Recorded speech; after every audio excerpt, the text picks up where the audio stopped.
She had 30 seconds to say yes, or die in the snow. A woman with nothing left, a stranger with everything to offer, and a deal so cold it could have been the wind itself. This is not a love story, not at first. This is a story about survival, raw, desperate, and brutal. About what happens when you've lost so much that you'll shake hands with the unknown just to see one more sunrise. If this story moves you, drop your city in the comments. I want to see how far these mountains can reach. Now, stay with me, because part one begins in the worst moment of Eliza Hart's life. The snow didn't fall in Black Ridge so much as it attacked. It came in sideways, driven by a wind that had no patience for anything living. It found the gaps in coat collars and the splits in boot leather. It packed itself into the spaces between buildings and turned the main street into a long, pale wound running through the center of town. By the time January had settled in fully that year, the worst January in 30 years, according to anyone old enough to remember the last bad one, Black Ridge had become a place that was simply trying to kill you quietly, without any particular malice, the way cold always does. It wasn't personal. It was just what winter did out here. Eliza Hart hit the snow face first. She didn't fall gracefully. There was nothing graceful about being thrown out of a building by two men who smelled like sawdust and stale whiskey. Her right knee struck the boardwalk edge on the way down, and then she was in the street, hands sinking into 8 inches of packed white, the cold shocking the breath right out of her chest. For a moment, she just stayed there, palms flat in the snow, head down, breath coming in ragged pulls. Behind her, the door to the Copper Bell Saloon swung shut with a sound like a coffin lid dropping. "Don't come back." The voice belonged to Harlan Dodd. She didn't need to see him to know it. She'd spent the last 4 months listening to that voice. The way it went soft right before it turned mean. The way it always sounded reasonable 2 seconds before it wasn't. "You hear me?" I said, "Don't come back." Eliza pushed herself up. Her hands were already going numb. She got to her knees first, then one foot, then both feet, and she stood there in the middle of Black Ridge's main street while the wind did its level best to knock her down again. She didn't look back at the saloon. She'd made that mistake once already tonight, and looking back at Harlan Dodd's face had only made things worse. She had $4.11 in her coat pocket. She had the clothes on her back. A wool dress that had been respectable once, a coat with a hole in the left elbow, boots that let in water at the toe. She had no husband anymore. Thomas had been dead for 6 weeks, killed in a tunnel collapse 3 miles east of town, along with 7 other men whose families were now learning the same hard lessons Eliza was learning. The Silver Ridge Mining Company had sent a letter of condolence and a bill for the equipment Thomas had been issued. She still had that letter. She'd read it so many times the fold lines had gone soft and gray. She had no family within 300 miles, and she had a debt to Harlan Dodd, $42, borrowed over the course of a desperate autumn to keep herself fed and housed in the room above the saloon that he'd rented to her at rates that only made sense if you were already too scared to negotiate.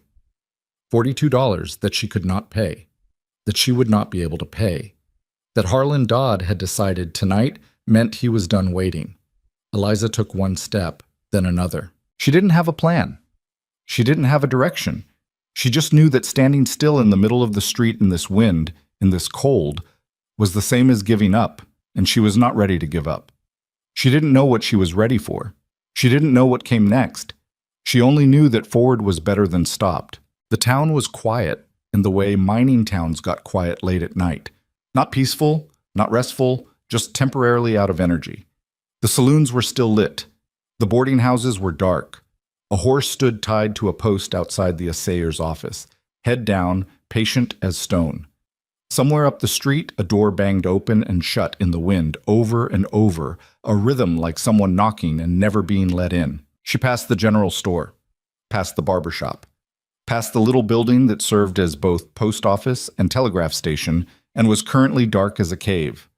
The boardwalk ended at the edge of town, and then it was just the frozen road heading north toward the mine and south toward nothing in particular, and Eliza stood at that edge and realized she had nowhere to go. She sat down on the end of the boardwalk. The cold came up through the wood immediately. She could feel it through her skirt, through her petticoat, seeping into her bones with the patient thoroughness of something that had all the time in the world. She pulled her coat tighter. The hole at the elbow let in a thin knife of air. She put her arms around herself and looked out at the white nothing beyond the edge of town. Thomas. She didn't say it out loud. She just thought it, the way she'd been thinking it for 6 weeks. Not always as grief, sometimes as anger, sometimes as a kind of desperate plea sent to nobody in particular. Thomas, what do I do? Thomas, what do I do now? Thomas had been a good man, not a perfect man. He drank more than he should have, and he was terrible with money, and he had a habit of agreeing to things he couldn't deliver, which was how they'd ended up in Blackridge in the first place, chasing a rumor about a silver strike that had turned out to be exactly as reliable as most rumors about silver strikes. But he'd been hers, and she'd been his, and they'd been figuring it out together, and now she was alone in the cold at the edge of a town that had no use for her, and she was 24 years old, and she was going to freeze to death tonight if something didn't change. She was very calm about that realization. That frightened her more than the cold did. She didn't hear him approach. That was the first thing that struck her later, when she had the luxury of thinking about it, that a man that large should have made more noise. He was enormous. 6'3" at least, built like something that had grown up alongside pine trees and taken notes. Dark coat, dark hat, dark beard shot through with strands of iron gray, even though he couldn't have been more than 35. He moved through the snow like he'd been moving through snow his whole life, and had stopped noticing it. He stopped about 6 feet from her. She looked up at him. She was too tired and too cold to be properly afraid, which was probably the only reason she didn't bolt. He didn't say anything at first. He just stood there in the wind and looked at her with dark eyes that were doing some kind of internal calculation she couldn't read. "You're going to freeze," he said finally. His voice was low. Not gentle exactly. There was nothing soft about the man, but not threatening either, just stating a fact. "I know," Eliza said. He looked at her for another moment. Then he turned and looked back at the Copper Bell Saloon, as if he'd seen what had happened, or heard about it, or put it together from the fact of a woman sitting alone at the edge of town at 11 o'clock on the coldest night of the year. "You have somewhere to go?" "No." "Family in town?" "No." "Money?" She almost laughed. $4. He was quiet for a moment. The wind pushed between them.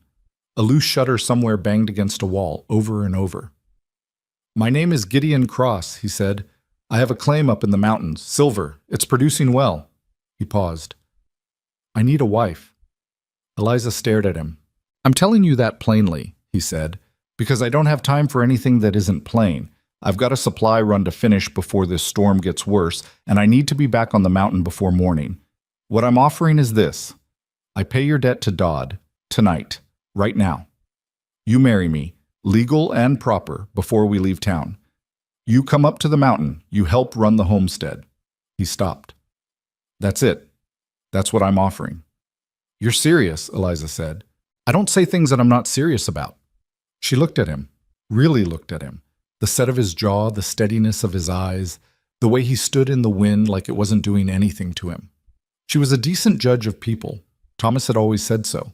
She'd learned it the hard way, growing up with a father who could charm anyone in the first 5 minutes and disappoint them in the next 5 years. This man wasn't charming her. He wasn't trying to. That meant something. She didn't know exactly what yet. "Why?" she said. "Why what?" "Why do you need a wife? A man with a working silver claim doesn't have trouble finding him." "I'm not looking for a certain kind of woman," he said, and there was something in his voice that closed a door firmly, but without anger. "I need someone who can manage a house, keep supplies organized, handle the things that need handling when I'm working the claim. The mountain is hard, the winters are long. I've been doing it alone for 4 years, and—" He stopped, seemed to recalibrate something. "I need a partner, not a companion. A partner." The wind hit hard for a moment, and Eliza's teeth chattered once before she got control of them. "I could be cruel," she said. "You don't know me." "True. I could be useless. I could be a liar." "Also true. You're taking an enormous risk." "So are you," he said. "More than I am." That was honest. She gave him that. She looked back out at the white darkness beyond the edge of town. $4.11, a hole in her elbow, a saloon owner who'd throw her out into the cold without losing a minute's sleep over it. A dead husband who'd left her nothing but debt and a letter from a mining company, and the memory of him laughing at the kitchen table on Sunday mornings when he was in a good mood. She was 24 years old, and she was going to die in this street. Or she was going to say yes to a stranger. "I need to know one thing," she said. He waited. "Will you hit me?" The wind was the only sound for a moment. "No," Gideon Cross said. And the way he said it, flat, immediate, like the answer didn't require any thought at all, was the only thing she'd heard in weeks that sounded entirely true. Eliza Hart stood up. Her knees were stiff from the cold, and she wasn't graceful about it, but she stood. She brushed the snow off her skirt with hands she could barely feel. She looked up at him. "All right," she said. "Let's get this done." Judge Harold Pickman did not appreciate being woken at 11:30 at night. He made this clear in several ways. The candle he carried to the door, the way his nightshirt was untucked and his hair was flattened on one side, the look on his face when he opened the door and found a large, dark-coated man and a snow-dusted woman standing on his porch. "Cross," he said, squinting. "Lord Almighty, what time is it?" "Late," Gideon said. "I need a marriage." Pickman looked at Eliza. Eliza looked back at him without flinching. "Is this—" Pickman started. "It's what it looks like," Gideon said. "She's agreeing of her own will. I'll pay your fee double for the hour." Pickman thought about this for approximately 4 seconds, then stood aside and let them in. The ceremony took 11 minutes. Eliza would remember almost none of it specifically. The cold parlor with its dying fire, the smell of tobacco and old paper, Pickman's tired voice reading the words with the enthusiasm of a man reading a grocery list, Gideon's hand next to hers on the Bible, large and rough and steady. She said "I do" when she was supposed to. He said "I do" when he was supposed to. Pickman signed the paper. Gideon paid him. Eliza signed her name. Eliza Cross, strange word, strange name, and then it was done. Outside on the porch, in the wind, with snowflakes catching in her hair, she was Eliza Cross, wife of a man she'd known for 40 minutes. She had some feelings about that. She kept them to herself. Hikung. Harlan Dodd was still awake when they came to the Copper Bell. He was behind the bar doing the accounts the way he always did at the end of the night. Ledger open, glass of whiskey at his elbow, reading glasses perched on the end of his nose that he'd never admit to wearing if anyone asked. He was a stocky man, Dodd, somewhere in his late 40s, with hands like river rocks, and the kind of face that had probably been handsome once and had curdled into something harder. He'd built the Copper Bell from nothing, and he wanted everyone to know it, and he ran it like a man who was still convinced the whole thing might be taken from him at any moment. He looked up when his door opened. He looked at Gideon. He looked at Eliza. Something shifted in his face. Not fear, not exactly, but something in the neighborhood of recalculation. "Cross," he said. He set down his pen. "Didn't know you were in town." "I'm not in town long," Gideon said. He walked to the bar. He didn't hurry. He put his hands on the bar top and looked at Dodd with an expression that wasn't angry, wasn't threatening, was just patient. The kind of patient that made you nervous. "Eliza Hart owes you money." Dodd looked at Eliza again. He seemed to notice something. The paper Gideon had placed on the bar, the one with Pickman's signature on it. He picked it up, read it. His jaw tightened almost imperceptibly. $42, he said. "That's what I hear." Gideon reached into his coat and produced a leather fold. He counted out bills onto the bar, slow and deliberate. 42. He paused. Plus 10. Dodd looked at the extra bills. "The 10 is for her things," Gideon said. "Whatever she left in the room, you'll pack them and have them brought out to the wagon in 20 minutes. That's not—" "She's my wife." Gideon's voice didn't change. It didn't need to. "You threw my wife into the street. I'm being reasonable about that because she's alive and unhurt. But we're going to be clear right now about what's going to happen next, which is that you're going to take this money and you're going to pack her belongings, and this is going to be the end of any business between your establishment and Eliza Cross. Clear?" The fire crackled in the hearth. Dodd looked at the money. He looked at Gideon Cross. He looked at Eliza, and she met his gaze and did not look away, and she saw something go out of his eyes, some assumption about her situation, about how this would all go, like a lamp being turned down. He picked up the money. "Clear," he said. Quotes. They loaded her things into Gideon's wagon in 17 minutes. Her things, one carpet bag containing 2 dresses, An extra pair of stockings, Thomas's pocket watch because she hadn't been able to leave it, a small book of poems she'd had since she was 16, a comb, and a photograph of her mother taken in 1871. That was everything Eliza Hart owned in the world. She put the carpet bag in the wagon bed alongside sacks of flour, salt, dried beans, hardware supplies, and 3 boxes whose contents she didn't know yet. The wagon was well made, and the horses were good. 2 big mountain-bred animals that stood in the cold without complaint while Gideon checked the rigging one final time. He helped her up onto the seat. Not effusively. He offered his hand, she took it, she climbed up. That was all. He climbed up beside her, took the reins, and the wagon began to move. Blackridge slid past them. The dark storefronts, the lit saloons, the horse still tied outside the assayer's office. A man standing in a doorway watched them go. A dog barked somewhere and then went quiet. At the north edge of town, the road began to climb. Eliza looked back once. She wasn't sure what she expected to feel. Relief, maybe, or grief, or terror. She felt a complicated tangle of all 3 and a few other things she didn't have names for yet. The lights of Blackridge looked small already, swallowed by the dark and the snow.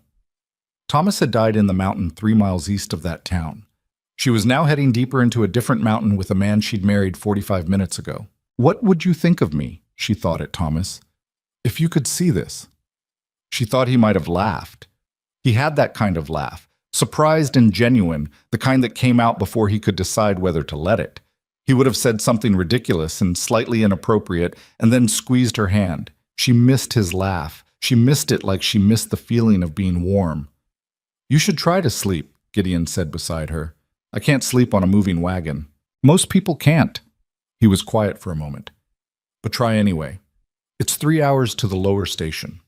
The lower station? There's a supply cache halfway up. We'll stop the horses there, transfer to the sled. The last part of the trail is too narrow for the wagon. She hadn't thought about that. She hadn't thought much about the practicalities of mountain at all. She'd been thinking about Survive Tonight and Don't Freeze and Who Is This Man? And now she was actually going up a mountain in a wagon in January, and the practical reality of that was starting to assert itself. How far is the homestead from the lower station? 2 hours by sled in good weather. And this isn't good weather. No. She looked at the road ahead, or what she could see of it, which wasn't much. The lanterns on the wagon threw a yellow circle that barely reached the tree line on either side. Beyond that circle, the darkness was absolute. Mr. Cross. Gideon. She paused. Gideon. What am I walking into up there? I want to know what to expect. He considered this for a long moment. Not evasively. She got the sense he was actually thinking about how to answer honestly rather than reassuringly. It's remote, he said. More remote than you're likely imagining. The nearest neighbor is 7 miles east.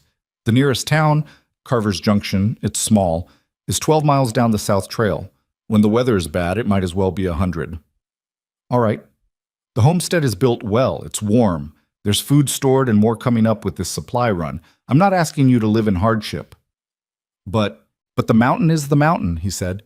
It doesn't care what you need from it. It doesn't make exceptions.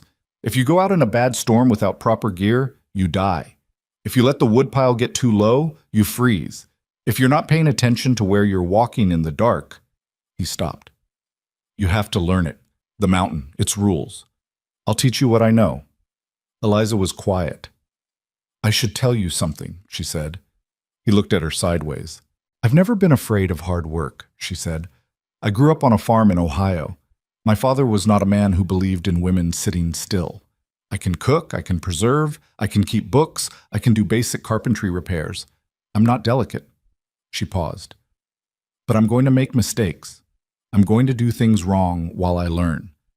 I need you to tell me when I'm wrong without, I told you I wouldn't hit you. I know, I mean without contempt. She said it quietly, but without hesitation. I can take correction. I can't take contempt. I won't be able to function under contempt. He was quiet for a long moment. Fair enough, he said. The wagon climbed. The wind came and went in gusts, hitting the tree line and breaking into something almost manageable before gathering itself and trying again. The horses moved steadily. Gideon held the reins with an ease that came from doing something 1,000 times. the kind of ease that stops looking like skill and starts looking like nature. Eliza pulled her coat tighter and watched the dark road unreal in front of them. She was not all right. She was not fine. She was very far from both those things. She was a widow 4 hours past being thrown into a snowdrift, who was currently riding up a mountain in the dark with a stranger she had married in a borrowed parlor while wearing a dress with a hole in the elbow. She had $4.11 and a carpet bag full of small things and a pocket watch that didn't belong to her anymore and a name she hadn't had this morning. But she was moving. She was alive. She was moving. That was something. That was enough for right now. That was everything. The lower station appeared out of the dark, like something that had been waiting there patiently for them. A solid-built log structure, small but sturdy, positioned where the wagon trail ended and the mountain trail began. A lean-to on the side held a sled and the rigging for it. A separate small outbuilding, she'd learn later, held emergency supplies locked under a heavy padlock. Gideon pulled the horses up and climbed down with the same economy of movement he did everything with. He lit an additional lantern from the wagon, hung it on a hook on the outside of the station, and began transferring supplies to the sled. Eliza climbed down and went to help. He looked at her. Not surprised exactly, more like he'd been waiting to see if she would. "The flour sacks are heavy," he said. "I can see that." She picked up a flour sack. It was heavy. She staggered slightly, adjusted, and got it to the sled. Gideon watched her for 1 second and then went back to his own work without comment. They transferred supplies for 40 minutes. The wind was worse at this elevation. It came off the upper slopes with a viciousness that the trees only partially blocked, finding its way through every gap in her clothing and doing its work methodically. Her fingers went to a kind of desperate, painful, clumsy state that was technically still functioning but required significant concentration. She kept moving. She didn't say anything about her hands. When Gideon handed her a pair of heavy work gloves from a hook inside the station door, she put them on without a word and went back to work. When the sled was loaded, he hitched the team horses to the post inside the lean-to with feed and blankets. They'd stay there until he came back for the wagon. He helped her onto the sled, that hand again, steady, and climbed up himself and took the reins, and the mountain opened up in front of them. What Eliza would remember later about that ride up the mountain, not the whole thing, because exhaustion had started to take pieces of the night from her, wearing away at the edges of her attention, was the silence, not an absence of sound. The wind was constant, the runners hissed on the packed snow, the horses breathed in great steaming clouds. But underneath all of that was something else, a profound stillness that sat in the spaces between the trees like it lived there, had always lived there, was not bothered by any of them. She had grown up in Ohio, with its wide-open fields and the sound of wind that had nothing to interrupt it. She had lived in Blackridge for 4 months, with its constant noise of men and machinery and commerce and complaint. This was different from either of those things. This was a silence that felt ancient. She found herself, somewhere in the second hour of the sled ride, sitting up slightly straighter and looking at the trees going past on either side.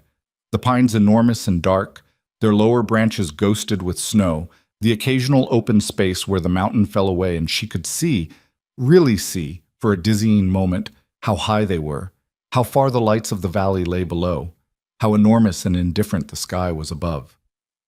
She didn't say anything. Neither did Gideon. But at some point, without quite meaning to, she had stopped hunching against the cold and started actually looking at where she was. The homestead came into view through a break in the trees, and Eliza's first thought was, "That's much bigger than I expected." She had built an image in her mind during the ride up. A cabin, small and rough, the kind of place a solitary man would build if he wasn't expecting company. What she saw was not that. It was a proper structure. 2 stories, she thought, though it was hard to tell in the dark. Built from timber that had been hewn and fitted with real craft. A covered porch ran the length of the front. There were shuttered windows on both visible sides. A separate building to the left, the barn, she'd learned, was nearly as large as the main house and showed light between the boards where the animals inside were generating warmth. There was a chimney. There was smoke coming from it. "You have someone up here?" she said. "Billy Crane," Gideon said. "Works the claim with me. Lives in the room off the barn." He pulled the sled up near the porch. He would have banked the fire before dark and put the food on low. You were expected tonight. Weather dependent. He knew I'd be back before the storm broke. He climbed down and began unloading. Go inside, warm up. There should be stew on the stove. Eliza looked at the house.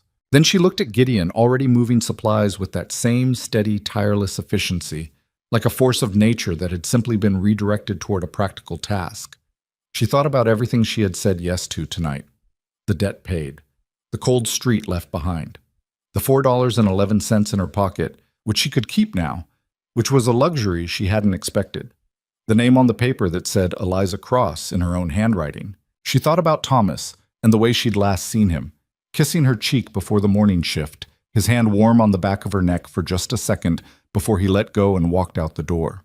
She thought about how ordinary that had seemed, how utterly unremarkable the last moment always is until you know it's the last one. I'm going to figure this out, she told him, in the wordless way she'd been talking to him for 6 weeks. I don't know how yet, but I'm going to. She walked up the porch steps, opened the door, and went inside. The inside of the house hit her like a physical thing, warmth, actual warmth, the kind that had weight to it, that pressed against the cold she'd been carrying in her bones for the last several hours, and began, slowly, to push it back. The main room was large. A stone fireplace dominated one wall, and beside it an iron stove with a pot on it that smelled like venison and onion and something smoky and warm. A table, solid and scarred from use. 4 chairs. A shelf of supplies along one wall. Lanterns. A second shelf with a few books she couldn't read the titles of from here. It was not pretty. It was not decorated. It was entirely functional and maintained with a thoroughness that said whoever kept it cared about its usefulness, even if they didn't care about its appearance. But it was warm, and it was solid, and it didn't smell like spilled whiskey and other people's cigarettes, which the copper bell always had. Eliza took off her coat and hung it on the hook by the door. She found a bowl on the shelf, ladled stew from the pot on the stove, sat down at the table, and ate. She ate all of it. Then she sat for a moment with her hands wrapped around the empty bowl, letting the warmth of the ceramic work into her fingers. Then, because she needed to keep moving or she was going to sit down somewhere and fall apart in a way that wouldn't help anyone, she got up and found where the dishes were kept and washed her bowl in the basin. She was still doing that when Gideon came in with the first load of supplies. He set them down on the table and looked at the pot on the stove, then at her at the basin. You ate, he said. Not accusatory, just noting. I hope that was all right. I told you to warm up. I did both. He made a sound that was almost, she wasn't sure, almost something. He went back out for another load. By the time all the supplies were inside and sorted and the horses were put up in the barn, it was past 3 in the morning. Eliza had, without exactly deciding to, reorganized the supplies as Gideon brought them in, dry goods together, hardware separate, the medicines and salves in their own section on the high shelf. When Gideon came in with the last load and found this in progress, he stopped for a moment. You didn't have to do that. I could see where things belonged. She lifted a tin of coffee, raised an eyebrow and a question. He pointed to the high shelf, second section. She put it there. The bedroom is up the stairs, he said, but first door. I'll take the... You should have the bedroom, she said. I'll sleep down here. It's your house too. That hit her oddly. She looked at him, and he looked back at her. And there was a moment where some negotiation was happening without words, both of them figuring out a geography for this strange arrangement they'd walked into. There are 2 rooms upstairs, he said. The second one was a storage room. There's a cot in it that's comfortable enough. You can have either one. I'll take the second room, she said. He nodded. Get some sleep. He moved toward the stairs, stopped with one hand on the newel post, and didn't quite turn around. You did all right tonight, he said. Getting up the mountain, the unloading. A pause. A lot of people would have been more trouble. It wasn't exactly a compliment. It wasn't warm or florid, or the kind of thing anyone would write poems about. It was just a flat statement of fact from a man who appeared to deal primarily in flat statements of fact. Eliza surprised herself by finding it one of the better things anyone had said to her in recent memory. Good night, Gideon, she said. Night, he said, and went upstairs. She lay on the cot in the second room, cold at first, then warm as the wool blankets she'd piled on top of herself did their work, and looked at the dark ceiling and listened to the wind outside trying to get in and failing. The house held. This is your life now, she thought, not with grief, not with fear, just with a kind of bare factual clarity, the way you see things at 3 in the morning when there's no energy left for anything else. This is what you chose, what you had to choose. This is where you are. She found Thomas's pocket watch in her carpet bag by feel, in the dark, and held it in her palm. It had stopped. She'd meant to wind it and kept forgetting in the chaos of the last weeks. Cold and stopped and still in her hand. She thought about Blackridge and the cold street and Harlan Dodd's face when he understood that the thing he thought he owned had walked out the door. She thought about Gideon Cross, who had appeared out of a snowstorm and made her an offer that shouldn't have made sense but did, who had spoken to her like a person throughout, who had said you did all right in a voice that didn't know how to be anything other than honest. She thought, I don't know this man. She thought, I need to learn him. She thought, I don't know this mountain either. She thought, I need to learn that too. The wind hit the shutters and pushed and found no way in. Somewhere below, the stove ticked as it cooled. The house was dark and cold and full of strangers, including herself. Eliza Hart, Eliza Cross, closed her eyes. She did not expect to sleep. She was asleep in 4 minutes. She woke up not knowing where she was. That first second, before memory caught up with her body, was almost peaceful. The ceiling was unfamiliar wood, rough-hewn and dark with age. The blankets were heavy. The air smelled like pine resin and cold ash and something faintly metallic that she'd learn later was the mountain itself, a particular mineral smell that came up through the ground in winter. Then everything came back. All of it in the span of a single breath. She lay still for a moment and let it settle. Then she got up. The floorboards were cold through her stockings. The small window in the storage room showed pale gray light, early, maybe 7, maybe earlier. She could hear wind, but softer than last night. She dressed quickly, ran the comb through her hair, pinned it back with the 3 pins she'd managed to keep track of, and went downstairs. The fire was already going. Gideon was at the table with a mug of something and a piece of paper he appeared to be studying. He looked up when she came down the stairs, then looked back at his paper. He'd been up for a while. There was a skillet on the stove with the remnants of eggs in it, and a second plate covered with a cloth that turned out to be her breakfast kept warm. She stood in the middle of the kitchen for a moment, looking at the covered plate. You didn't have to, she started. I was already cooking, he said, not looking up. Didn't make sense to make 1 plate. She sat down and ate. He kept reading his paper. The fire talked to itself in the hearth. Outside, the wind moved through the pines with a sound like breathing. It was the strangest morning of her life, and also, in some way she couldn't entirely explain, the quietest. When she'd finished, she cleared both their plates without being asked and washed them at the basin, and then she turned around and said, Tell me what needs doing. He looked up then. Looked at her with those dark, evaluating eyes. Today you learned the layout, he said. House, barn, outbuildings, the trail markers.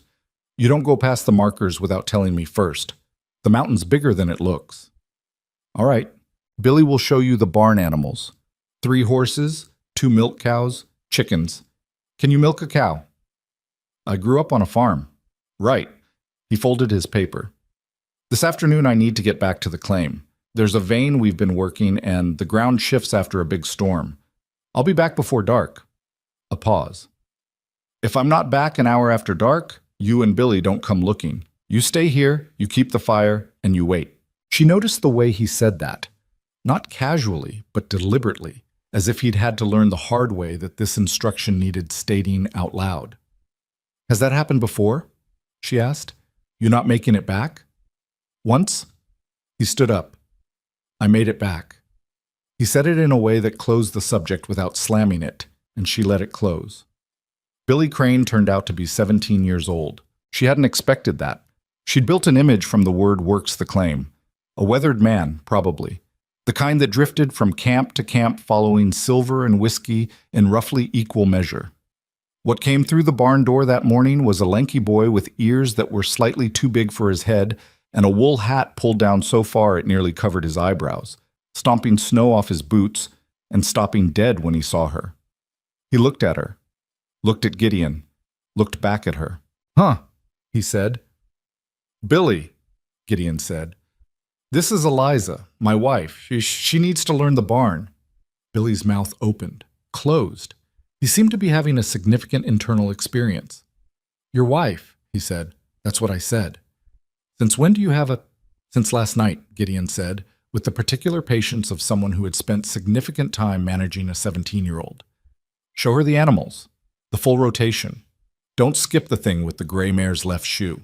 "What thing with the—" Billy started, and Gideon was already walking away toward the claim trail, and Billy turned back to Eliza with an expression that was somewhere between stunned and delighted. "He just does that," Billy said. "Walks away in the middle of things. You'll get used to it." "I'll take your word for it," Eliza said. "Show me the barn." She liked Billy Crane almost immediately, which she hadn't anticipated needing to do. He talked constantly, filling every silence with information, opinions, half-finished stories, and questions he sometimes answered himself before she could.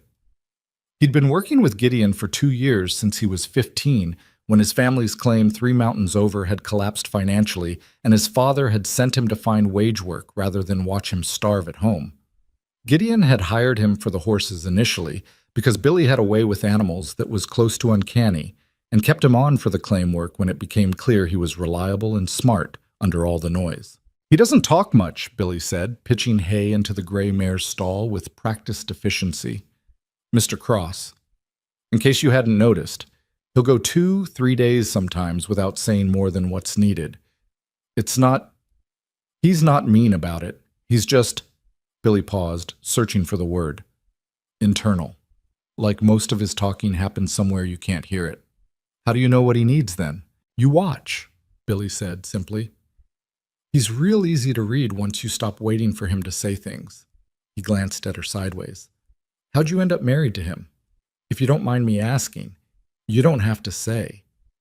"He offered to clear my debt, and I was about to freeze to death in the street." Billy considered this for a moment. "That's the most Mr. Cross way that could have happened," he said, with what seemed like genuine admiration. The barn tour took 2 hours. By the end of it, Eliza knew the names, temperaments, and particular complaints of every animal under that roof, including the gray mare's left front shoe that was wearing unevenly and would need attention before the next hard run, and the smaller of the 2 milk cows who would only let herself be milked if you came at her from the right side and didn't rush the first contact. Small knowledges, the kind that kept things alive. She spent the rest of the morning inside learning the house. It was more organized than it looked at first glance. Everything had a place, and the place had a logic to it that she could figure out once she looked for the logic instead of imposing her own. The supply system made sense for a man who had to plan months ahead, who couldn't run to a store when he ran out of something. The tools were kept with a carpenter's precision, each one clean and in its designated spot. The books on the shelf, 11 of them, she counted, were a strange collection. 2 surveying manuals, a thick volume on mining engineering, a medical reference book so well used the spine had cracked and been repaired with leather lacing, a battered collection of Shakespeare plays that looked like it had been read many times, and several others on subjects ranging from metallurgy to timber management. She ran her finger along their spines and thought about the man who'd chosen them. Not a man who read for pleasure, or not only. A man who read because he needed information, who took the mountain seriously as a problem to be understood. She opened the medical reference book. Several pages had been dog-eared. Several passages were marked with penciled lines in the margin, clean, careful lines, not scrawled. She read a few sentences of the marked passages, then closed the book. She put it back on the shelf where she'd found it. Then she stood at the window and looked out at the mountains, the pines running up the slope, the claim trail disappearing into the trees, the gray sky sitting low and heavy and patient over all of it. And she said quietly to nobody, "All right." Then she went to figure out what was available for dinner. Gideon came back 2 hours before dark. He was quieter than usual when he came in, which she was beginning to understand was its own language. Billy had told her, when he comes in quiet, something didn't go right at the claim. Don't ask directly. He'll talk about it when he's ready, and if he's not ready, he'll go chop wood and work it out. Sure enough, within 20 minutes of arriving, Gideon was outside splitting logs with an efficiency that was almost alarming, each stroke clean and final. The pieces flying apart with that particular sound that is somehow both violent and satisfying. She had stew ready when he came back in. He sat down and ate without ceremony, and she sat across the table and ate too, and there was quiet between them that was not uncomfortable exactly, but was not yet comfortable either. It was the quiet of two people learning each other's distances. After a while, he said, "There was a cave-in at the secondary shaft. Nothing serious, nobody hurt. But we lost 2 days of work." "I'm sorry," she said. "It happens." He turned his mug between his hands. "It's good silver. The vein runs deeper than I thought when I first staked the claim. Takes patience. How long have you been working this claim?" 4 years. He paused. "I came up here after—" He stopped, and there was something in that stop that she didn't push. 4 years, he said again. "I know this mountain." She nodded and didn't ask about what came before 4 years. He didn't ask about Thomas. They were both carrying things they weren't ready to put down yet, and somehow, without discussing it, they understood that about each other. It wasn't warmth, not yet, nowhere near warmth, but it was something like recognition. The first week was mostly hard. Not dramatic hard, not crisis hard. Just the grinding daily hard of learning an entirely new way to live, of making mistakes that cost time and energy she didn't have to spare, of muscle soreness from work that used her body differently than any work she'd done before. The cold was the thing she struggled most with, in ways she hadn't expected. Not the cold outside, she'd known about that and prepared herself mentally. It was the way the cold infiltrated everything, the way it was present in the house, even with the fire going, sitting in the corners and rising from the floor and finding you the moment you stepped away from the stove. She woke up cold. She went to sleep cold. She worked through a persistent low-level cold that never quite went away and had to be managed rather than defeated. She burned the bread the first 3 times. The oven in the mountain house ran hotter than she was used to, and the difference between not yet and too long was about 2 minutes narrower than any oven she'd cooked in before. The 4th time she got it right, a solid, imperfect, somewhat lopsided loaf that was nonetheless cooked through and not charred on the bottom. And she felt a disproportionate satisfaction that she kept entirely to herself. Gideon noticed. He ate 2 slices at dinner without commenting on the previous 3 failures, and that was somehow exactly right. She got lost once, at the end of the first week. It was her own fault. She'd gone out to check on the cows in a light snowfall that turned into something heavier while she was in the barn. And on the way back, she took what she thought was the path to the house and ended up in the trees on the north side of the homestead, disoriented in a way that happened fast. The way disorientation on a mountain always happens, Billy had warned her, between one step and the next. The familiar landmarks suddenly rearranged by snow and shadow and a sky that looked the same in every direction. She stopped. Forced herself to stop, which went against every instinct that was saying move, keep moving, find it. She stood still and listened and looked and made herself think instead of panic. She found the house in 8 minutes by following the sound of the chimney smoke. Not the smell, which the wind was scattering, but the faint creak and pop of the flue that she'd learned the rhythm of from inside the house. She came around the back corner of the building and almost walked into Gideon, who was standing on the back porch with a lantern and a coat half-buttoned, looking out toward the tree line with expression she didn't have a name for yet. He looked at her. He looked at her for a long moment. "I got turned around," she said. "I found it. I was about to—" "I know. I found it." She met his eyes steadily. "I won't panic on the mountain. I promise you that." Something shifted in his face. Not relief exactly, something quieter than relief. "The smoke from the flue," he said. "Yes. That's how I found my way back my first winter up here." He said it straight, without self-consciousness, just offering it. It makes a sound when the wind hits it a certain way, like knuckles on wood. She'd heard exactly that. She nodded. He held the door open. She went inside. He went back to banking the fire without saying anything else, and she changed out of her wet outer things, and neither of them mentioned it again. But something had shifted between them. A small thing, like a door that had been stuck giving slightly in its frame. Not open, but no longer entirely sealed. In the second week, she started finding a rhythm. She took over the household accounts, found Gideon's ledger, kept in an even, precise hand that surprised her, and spent an evening reviewing the last 6 months of entries. He tracked everything: supply costs, timber sales, silver yields, labor costs for Billy, equipment repairs. The records were thorough, but the organization was functional rather than efficient.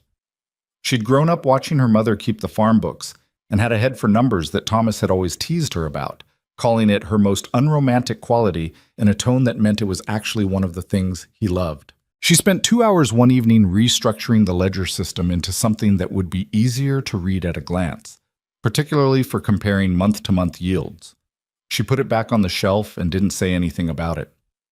2 days later, she came in from the barn to find Gideon sitting at the table with the ledger open, running his finger down the new columns. He looked up at her. "This is different," he said. "I reorganized it. The system before was accurate, but no." He looked back down at it. "I mean, it's better. This is better." He turned a page, then back. "The comparative columns. I've been doing those calculations in my head every time. This saves—" He stopped. "Thank you." She hung her coat by the door. "You're welcome." It was not a turning point. She'd learned to be suspicious of anything that felt like a turning point in those early weeks. The mountain had a way of following small progresses with large setbacks, keeping you humble about what you thought you'd figured out. But it was a moment, one of a series of small moments accumulating like snow. Each one light, each one easy to brush away, but building into something with real weight. Billy caught her crying once, in the third week. She was in the tack room at the back of the barn, supposedly oiling a harness, and something had arrived in her out of nowhere. Grief worked like that, she'd learned. It hid in ordinary moments, and then came at you sideways. She'd been thinking about Thomas's pocket watch sitting in her carpet bag upstairs, still stopped, and then she'd been crying before she'd made any decision about it. Billy backed out of the tack room very quietly. She heard his footsteps retreat. 20 minutes later, when she came out of the barn with dry eyes and an oiled harness, he was where he usually was, not looking at her with deliberate casualness, and he said, "I figure you want stew again tonight, or should we try something different with the dried beans?" "Stew is fine," she said. "Stew it is," he said, and kept walking, and that was the whole of it. She liked Billy Crane. She liked him more and more as the weeks passed, and she understood him better. The good-natured noise of him covering something quieter underneath, the way he watched out for things without ever making a production of it, the particular loyalty he'd developed for Gideon that read as something close to what a boy gives a father figure when the actual father was not up to the job. He'd been up here 2 years, and he knew the mountain in his bones, and he passed that knowledge to her in the same cheerful, constant stream he passed everything else, without condescension, without drama. She and Gideon did not have what anyone would call conversations in those early weeks. They had exchanges, functional, necessary, sometimes running longer than strictly functional, when one of them said something that required a real answer rather than a practical one, and then stopping when the real answer had been given. It was more than she'd expected, less than she'd admitted, somewhere private that she'd hoped for. He was not easy to know. He was not trying to be difficult. She understood that. He simply operated at a remove from people that had become structural, built up over years of being alone on a mountain, layered into the way he moved and spoke and occupied a room. He was considerate in practical ways. He never asked her to do something he wouldn't do himself. He maintained the machinery of the household with a thoroughness that made her job easier. He was always where he said he'd be and back when he said he'd be back. He kept his word as if it was the one currency he refused to devalue. But there were evenings when she sat across the fire from him and felt the distance between them as something almost physical, something with texture, and she thought, I don't know if this ever gets smaller. I don't know if he knows how to let it. Then there was the night with the wolf. It was in the 4th week. A sound woke her. Not the wind, not the house settling, something else. Low, intermittent, coming from somewhere down near the barn. She lay still and listened, and after 30 seconds she'd identified it. One of the horses, kicking the side of its stall. Distressed, not injured. Something had the animal spooked. She was dressed and downstairs before she'd consciously decided to go, moving on the same instinct she supposed farmers always developed for the sounds of distressed animals in the night. She got her coat and the lantern from the hook. Gideon was already in the main room. He had his rifle. "Stay here," he said. "What is it?" "Wolf, probably. They come down when it gets cold enough, and the deer are scarce." He checked the rifle, a motion so practiced it barely required looking. "Stay inside." She stayed inside.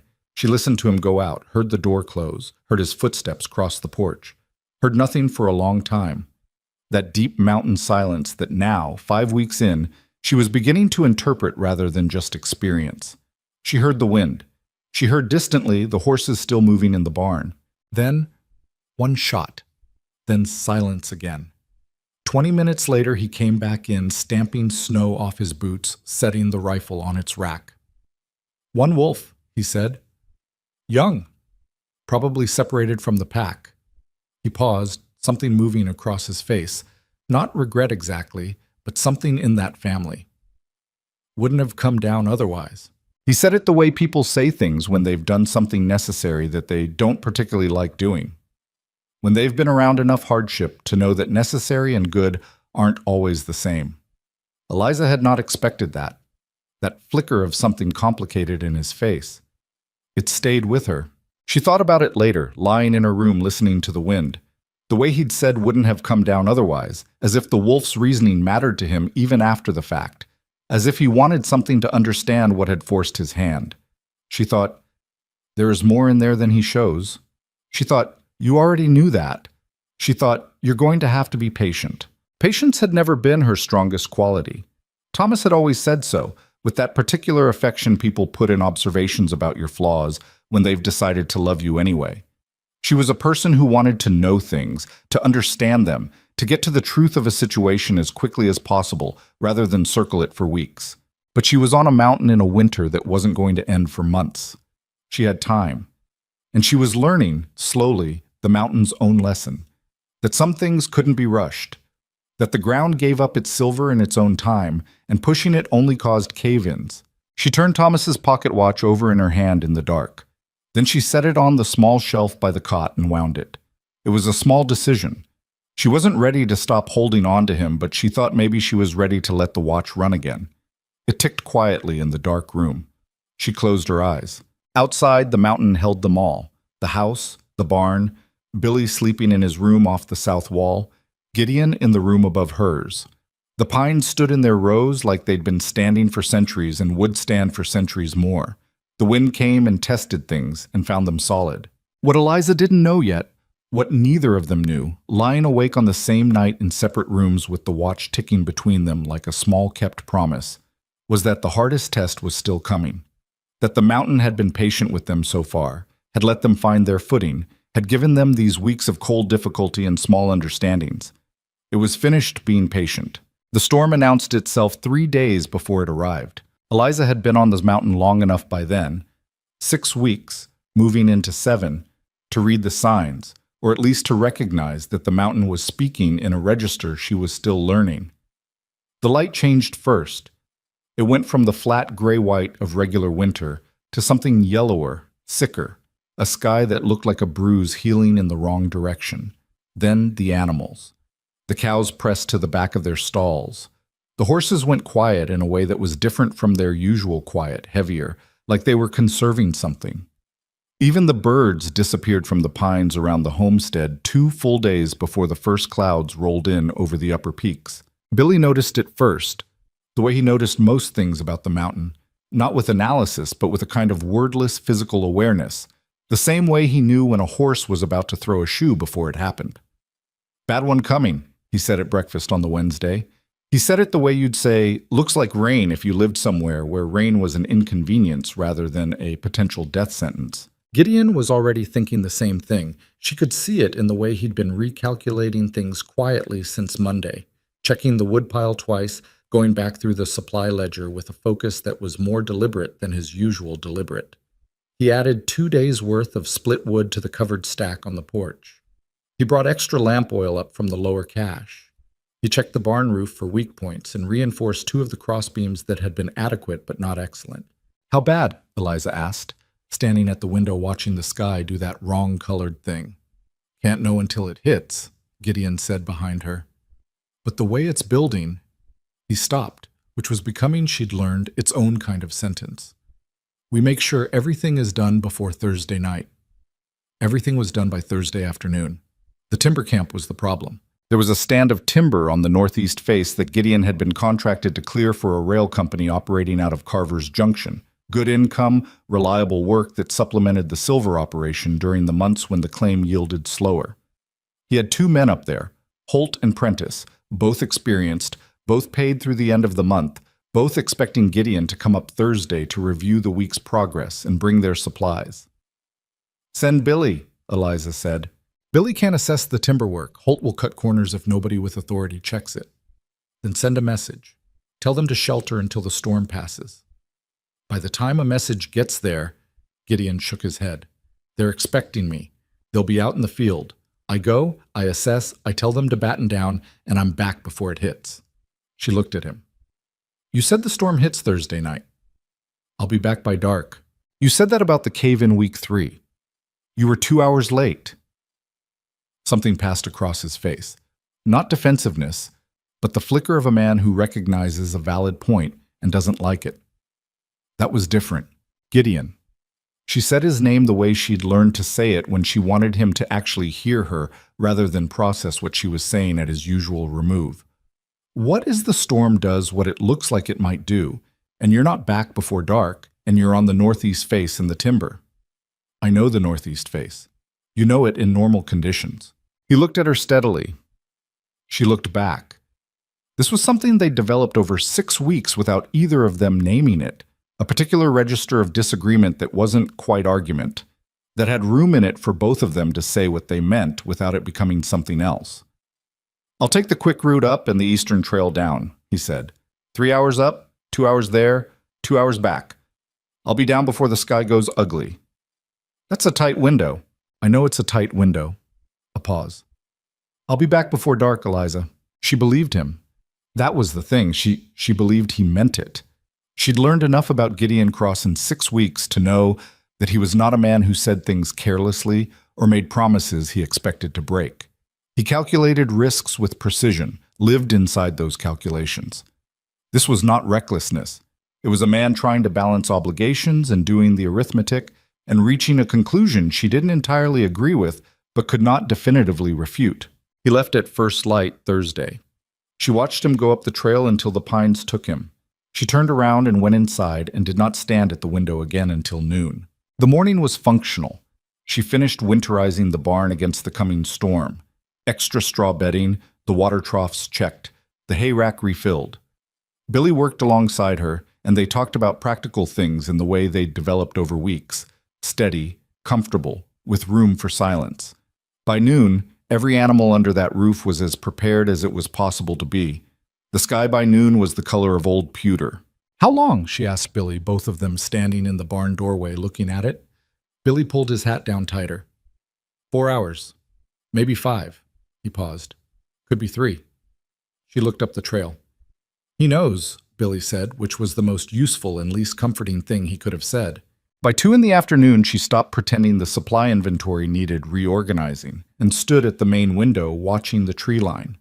The sky had gone from pewter to something darker, an active, churning dark that moved with intention. The pines were bending. Not far, not dramatically, but bending in a way they hadn't been bending this morning, showing the pale undersides of their needles the way trees do when the wind comes from a new direction. Billy came in at 3, looked at her, looked at the window, and sat down at the table without being asked. At 4, the snow started. Not gently. There was no introductory period, no light flurry leading up to the main event. 1 minute the sky was doing its ugly preparatory work, and the next minute the snow was simply there, horizontal, driven by a wind that hit the house like something with intent. The temperature dropped 10 degrees in 20 minutes. She felt it through the walls. Gideon had said back before dark. It was 4 in the afternoon and she could not see the tree line. "He's not going to make it before this hits," she said. Not to Billy specifically, just out loud, because keeping it inside wasn't helping anything. "He might have sheltered at the timber camp," Billy said, "if he saw it coming fast enough. He'd stay put rather than try to move in this." "Would he?" Billy was quiet for a moment. "He should." That was not the same as yes. He would. She got the fire built up higher and the stove going and checked that the medical kit was where it lived. Top shelf, right side. The book of medicine beside it with the dog-eared pages and Gideon's penciled marginal notes. She told herself this was sensible preparation, not panic. She kept the fire going and the lamp lit in the window. She made food that could stay warm for hours. She sat with Billy at the table and they played cards badly, and neither of them mentioned the window or the sound the wind was making, which had passed from loud into something that didn't have a good word for it. A continuous roar, the kind that had weight. Dark came at 5:30. At 6, Gideon had not come back. At 7, Billy started building up the second fireplace in the corner of the main room without being asked. And Eliza thought, he's not doing that because he's cold. At 8 o'clock, when the wind hit a pitch that made the whole house shudder and the snow on the windows was so thick it had turned the glass opaque, she heard something at the door. Not a knock. She wouldn't have heard a knock in that wind. It was a weight against the door, a body against the door. And then the latch working from outside. The particular sound of someone's hands having trouble with a familiar mechanism. She was at the door before Billy had gotten out of his chair. She pulled it open. Gideon fell through it. Not entirely. He caught the door frame with one hand and kept himself upright, barely, but it was close. He was covered in snow from hat to boot, the kind of coverage that meant time in the open with no shelter and no moving, and his face above the scarf was wrong. Even in the low lamp light, she could see it was wrong.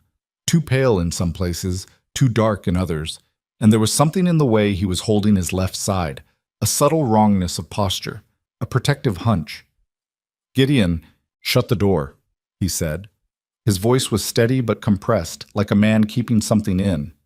It's bad out there. She got his arm over her shoulder.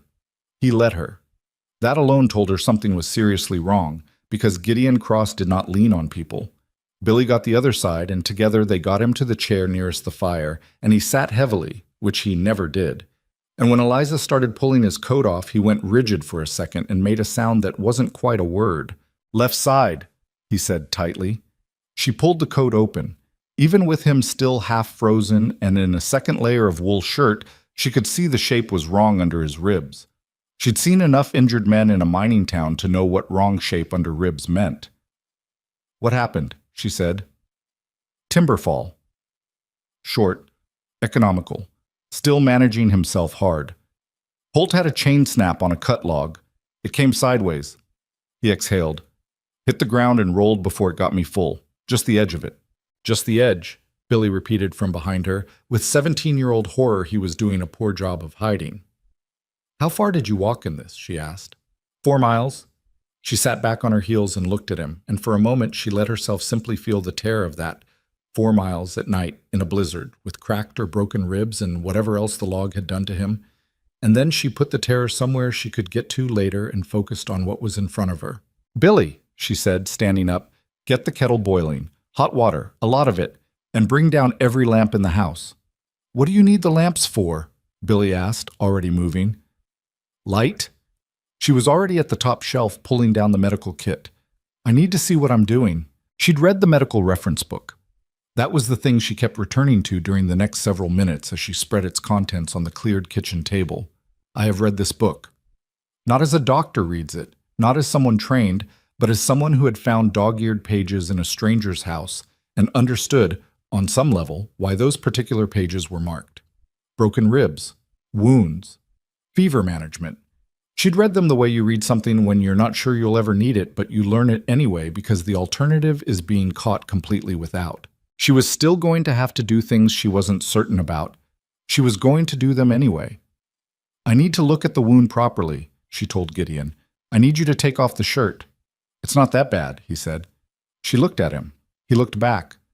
Eliza. Gideon. She kept her voice even. I need to look at it. If it's not that bad, then me looking at it won't change anything. So take off the shirt. A beat. 2. He reached up and started working the buttons with hands that were still clumsy from cold, and she helped without being asked, and when the shirt came open, she kept her expression carefully neutral about what she saw. The bruising was spectacular and terrible. A deep purple red that spread from his lower left ribs down across his flank, the kind of bruising that meant something had hit hard, and the body was staging its full protest. There was a laceration along the ribs themselves, not deep but long, bleeding sluggishly. And the way he'd compensated for it with every breath, the shallow way he was breathing, she'd read about that too. Broken ribs changed your breathing, made you guard against the pain.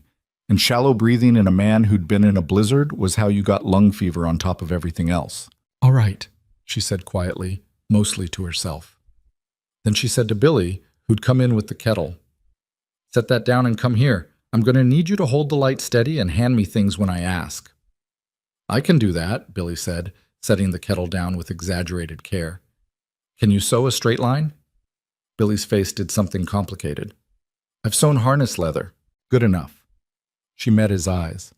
"I'm going to clean the wound, and you're going to help me close it. If you think you're going to be sick, tell me before you are, not during." "I'm not going to be sick," Billy said, with the conviction of someone who was genuinely uncertain but unwilling to admit it. She pulled her chair up close to Gideon and looked at him directly. "This is going to hurt," she said. "I'm sorry." "I know." He held her gaze. "Do what you need to do." She cleaned the wound first. Boiled water, clean cloth, working along the laceration with a methodical care that she had to impose consciously over the part of her brain that kept noting things like, "This is a man, not a problem, and his breathing is too shallow, and what if I do this wrong?" She cleaned it thoroughly because the one thing she knew with certainty from that medical book was that infection on a mountain in February with no doctor within 12 miles was a death sentence written in slow motion. She cleaned it until it bled clean, and then she blotted it and looked at it under the lamp Billy held with both hands, and a concentration so intense his ears had gone red. The stitching took 40 minutes. She had done exactly one piece of stitching in her life before this, which was sewing a wound on a farm horse's leg when she was 14 and her father was 3 miles away and the horse was bleeding. She had done it adequately. The horse had survived. She held on to that. Gideon made almost no sound. He was gripping the arm of the chair with his right hand in a way that went past white-knuckled into something else, and twice she felt the muscles in his torso go rigid in ways she knew were costing him significantly, and once, only once, she heard something come out of him that was almost a word but wasn't, a controlled release of pain that he'd compressed until it was nearly nothing, and that nearly was the part that went into her chest and stayed there. "Almost," she told him. "You're doing fine." "I'm aware," he said through his teeth, and somehow that was almost funny, and she bit the inside of her cheek and kept going. When it was done, she sat back and her hands were shaking. She noticed that with something like detachment. She put the needle and thread down carefully on the cloth and pressed both palms flat on her thighs until the shaking stopped, which took about 15 seconds. She bandaged the wound tight enough to support the ribs, which she could not set and could only support. The book had been clear about that. She bound it with the clean linen strips from the kit and the last of her cotton petticoat that she'd cut up without hesitating about it. While she worked, she talked, partly to keep him focused, and partly because she needed something to do with the part of herself that was still terrified. "Holt and Prentice," she said. "Where are they?" "Timber camp structure," Gideon said. His voice was better now, steadier, the worst of the immediate pain managed. "It's solid. They have supplies for a week. They know to stay put. I told them before I left." A breath, careful. "The chain snap was already fixed by then. The injury happened right before I was heading out. I didn't want to stay there, get caught in the camp when the storm hit full." "So you walked 4 miles in a blizzard with broken ribs rather than stay in a solid shelter?" A pause. "When you say it like that, how would you like me to say it?" He made that sound again, the almost something that lived in the same neighborhood as a laugh, but was too tired to complete the journey. "Fair," he said. She made him drink the broth she'd kept warm. He drank it because arguing would have required energy he didn't have. She kept the fire at a roar because the shallow breathing was still worrying her, and cold air on top of everything else was not something she was willing to add to the situation. Billy fell asleep in his chair at some point after midnight, still sitting upright, and she left him there. The storm outside was not a thing you could describe usefully. It was simply enormous and loud and absolute, and it had been those things for hours, and it showed no sign of becoming anything else. The house took it. The house had always been built like it expected exactly this. She sat in the chair across from Gideon, close enough to the fire that she could see his face clearly. His eyes were closed. His breathing was still too shallow for her to entirely relax about. But it was regular. It was steady. The color in his face had come back from the edge of frightening. Sometime in the second hour of her watch, after Billy was asleep and the wind was doing its worst, and the fire was the only color in the world, Gideon opened his eyes and found her looking at him. "You should sleep," he said. "You should stop telling me to sleep at inconvenient moments." A pause. "You've been watching me breathe." "You were breathing wrong. I'm breathing better." "I know, I'm still watching." He was quiet for a moment. The fire shifted. Outside, the storm hit something, and the whole house took the impact like a ship taking a wave. "Eliza." His voice was different, not the compressed, managing pain voice of the last several hours. Something quieter. "Why did you come out in this tonight?" She looked at him. "The door. You heard me at the door through that wind." "I was already at the window." He absorbed this. She watched something move through his face, the particular movement of a man encountering something he hadn't expected and not being sure yet what to do with it. "You stayed up," he said. "Of course I stayed up. I told you. If I wasn't back, you told me not to come looking," she said. "You told me to stay here and keep the fire and wait. That's what I did. I stayed and I kept the fire and I waited. I was waiting at the window, which is why I heard you at the door." She met his eyes steadily. "I didn't go out into the blizzard. I just didn't go to sleep." He held her gaze for a long moment. The fire cracked loudly, and a log shifted and sparks rose and fell.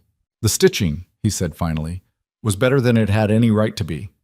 I practiced on a horse when I was 14. Is that—" He stopped, seemed genuinely uncertain whether that was a joke. "Partly," she said. Something happened in his face then. Not the almost laugh from before, but something more complete. Brief, quickly controlled, but real. It changed the landscape of him for a moment, showed her something underneath the habitual stillness. She didn't make a thing of it. "The book," she said instead. "Your medical book, the dog-eared pages. You marked the section on rib injuries." A beat. "I've been alone up here a long time." "I know." "A man thinks about what happens if—" He stopped, tried again. "I wanted to know what to do if something happened, even if there was nobody to do it, even if the knowing didn't change the outcome." He looked at the fire. "It's different, knowing, from not knowing, even when the result is the same." She understood that completely. She understood it in a way that had nothing to do with ribs or medicine or mountain winters. She understood it as a statement about being the kind of person who would rather know the worst fully than be surprised by it. She had been that person her entire life. Her mother had called it a hard way to live and had meant it with love. "Sleep," she told him, before either of them had to figure out what to do with how much that had meant. "I'll keep watch until the storm breaks." He didn't argue. She thought he might have wanted to, on principle, but the injury and the cold and the 4 miles in the blizzard had cleaned most of the argument out of him. "Wake me at 3, he said. "I can watch the second half." "I'll consider it." "Eliza." "Sleep, Gideon." His eyes closed. She stayed in her chair by the fire, close enough to see his chest rise and fall in the too shallow but steady rhythm that she was going to keep watching until it wasn't too shallow anymore. Billy snored softly in his chair. The house shuddered once, twice, found its ground again. Outside, the storm did everything it had promised. Inside, the fire held, and the lamps held, and the woman who'd arrived 6 weeks ago with $4.11 and a hole in her elbow sat through the worst night the mountain had produced all winter, watching the man she'd married breathe and didn't sleep and didn't leave and wasn't afraid. That was the thing she noted in the long, quiet hours before dawn, in the same flat, factual way she noted most things about herself. She'd been afraid of the mountain those first weeks, afraid of the dark and the cold and the silence and all the ways a person could disappear up here and never be found. She'd been afraid of Gideon at the beginning, a different kind of fear than she'd admitted to herself. Not violence fear, but unknown fear, the fear of being bound to someone you don't understand. She was not afraid now. She was tired, and her hand still carried the faint tremor of hours of concentrated work. And she was going to be deeply sore in the morning from sitting in this chair, and she had no idea what came next. For the storm, for the claim, for the two of them, for any of it. But she was not afraid. The mountain had tested her tonight. She thought, sitting in the firelight with the storm screaming outside and Gideon Cross breathing steady in the chair across from her, that she might have passed. The storm broke sometime before dawn, the way bad things sometimes end. Not with drama, but with a quiet exhaustion. The wind dropping off in stages until the house stopped shuddering and the snow came straight down instead of sideways and then stopped altogether. Eliza noticed the change from her chair by the fire, noticed it the way you notice when a sound you've stopped hearing as sound finally goes silent. The absence of it was almost loud. She sat in that new quiet for a while. The fire had burned down to deep coals that threw a red light across the room. Billy was still in his chair, head dropped to one shoulder, mouth slightly open, making the small snoring sounds of someone in genuine deep sleep. Gideon was still in his chair too, and his breathing was different than it had been at midnight, deeper, less guarded, the pain having receded enough in sleep that his body was finally taking the breaths it needed. She watched the coals for a while. Then she got up very quietly, added 2 logs to the fire, and went upstairs and slept for 4 hours. She woke to the sound of Billy making noise in the kitchen below, the particular clatter of a 17-year-old who had never quite mastered the art of moving through a space without announcing himself, and lay for a moment with the ceiling above her and the events of the night assembling themselves in order in her mind. She got up. She went downstairs. Gideon was awake. He was still in the chair because getting up would have required a negotiation with his ribs that he apparently hadn't attempted yet, but he was upright and alert and drinking coffee that Billy had put in his hand, and when Eliza came down the stairs, he looked at her with an expression she hadn't seen on him before. She couldn't classify it immediately. It was not gratitude, exactly. Or not only gratitude.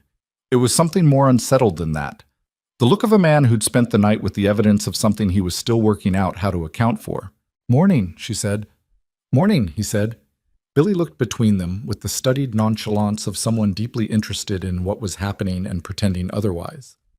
"There's coffee," he said helpfully. "I can see that." She poured herself a cup and sat down across from Gideon, which was the same position she'd held all night, and somehow felt different in daylight. They drank coffee. Billy made eggs. Outside, the world was blanketed in a new 3 feet of snow that turned the light coming through the windows into something almost blue. "How do you feel?" she asked. "Like a log rolled over me," Gideon said. "That's accurate." "The ribs." He shifted, and she watched him absorb the movement with the careful management of someone who had mapped out exactly where his pain was. "The stitching held. I checked it when you were asleep. It's clean." She wrapped both hands around her mug. "You need to stay in the chair today. Not the claim, not the barn, nothing that requires Eliza. I'm telling you what the book says, not what I think you want to hear." A beat. He looked at his coffee. "What does the book say?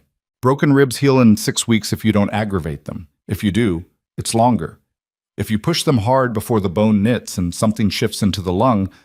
She stopped. She'd read that section twice during the night. 6 weeks, Gideon. That's all I'm asking. Be sensible for 6 weeks. He was quiet for a long moment. The fire talked. Billy set a plate of eggs in front of each of them with the exaggerated care of someone trying not to make any noise, while 2 other people were having a conversation. 6 weeks, Gideon said finally. Not agreeing, exactly. Processing. Billy and Holt can manage the claim work. You can direct from here. Holt doesn't? Then write him a letter. Telegraph him from Carver's Junction when the trail clears. Tell him exactly what needs doing. She kept her voice even. You are no use to this claim dead, Gideon, or with a bone fragment in your lung. He looked at her then, directly, the way he didn't always do, the way she'd learned to recognize as him actually letting himself look at something rather than assessing it. All right, he said. All right, what? 6 weeks. He picked up his fork. I'll be sensible. She didn't push it further. She ate her eggs, which Billy had made adequately, if not skillfully, and she looked out the window at the new snow and the blue-white light and the enormity of everything that had happened in the last 12 hours. And she thought, one day at a time, same as it's always been.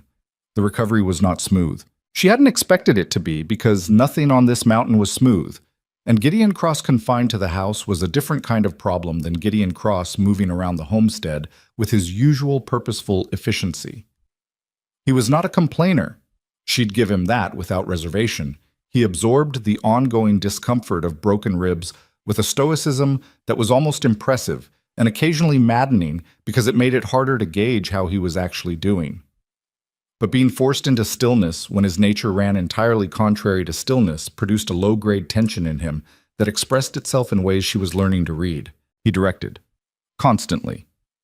Billy bore most of this with the easy patience of someone who'd been dealing with Gideon's directions for 2 years. But even Billy came in from the barn one afternoon and said, in a tone of quiet desperation, "He needs something to do with his hands." She solved this by finding a secondary ledger at the back of the supply shelf. A year-old one, full of loose calculations and reference notes that had never been properly organized, and presenting it to Gideon with the suggestion that having accurate historical records of yield patterns might be useful for projecting the spring season. She didn't say, "Here is something to keep you occupied." She said, "I think this would help with the spring projections," and set it on the table beside him and walked away. He was still at it when she came back to make dinner, and the day after that. By the end of the first week of his recovery, she had learned more about the Silver Cross claim, which was what she'd started calling it, after noticing that the original claim paperwork she'd found in the supply chest was registered under that name, than she'd thought to ask in 2 months.